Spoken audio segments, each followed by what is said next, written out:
Hello, I'm Rachel from Douentza Garden in Ireland, and today I'm going to repot an Epiphyllum cactus. Epiphyllums or orchid cactuses are popular house and greenhouse plants that produce enormous, often scented flowers in summer. The giant flowers are quite remarkable and certainly a talking point for whoever visits. Epiphyllums are quite unfussy plants in many ways and can continue for a long time in the same pot and medium, flowering every year without needing a repot. They prefer to be pot bound.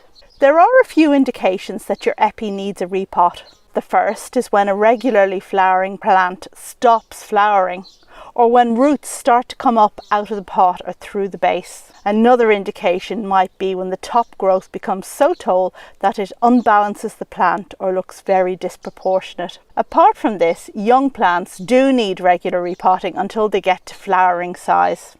Alternatively, you may repot your epi to put your plant in a more appropriate container, as we're doing today.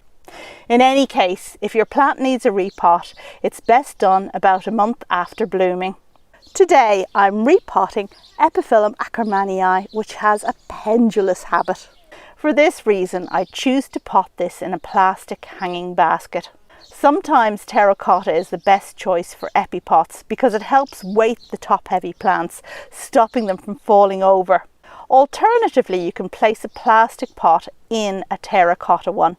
The important thing is to choose a pot that offers a maximum of 1 inch space all the way around and has good drainage holes. I'm wearing gloves for this job as epis have many spines that can hurt. Firstly, I remove my plant from the pot, gently squeezing the pot sides if it's a plastic pot.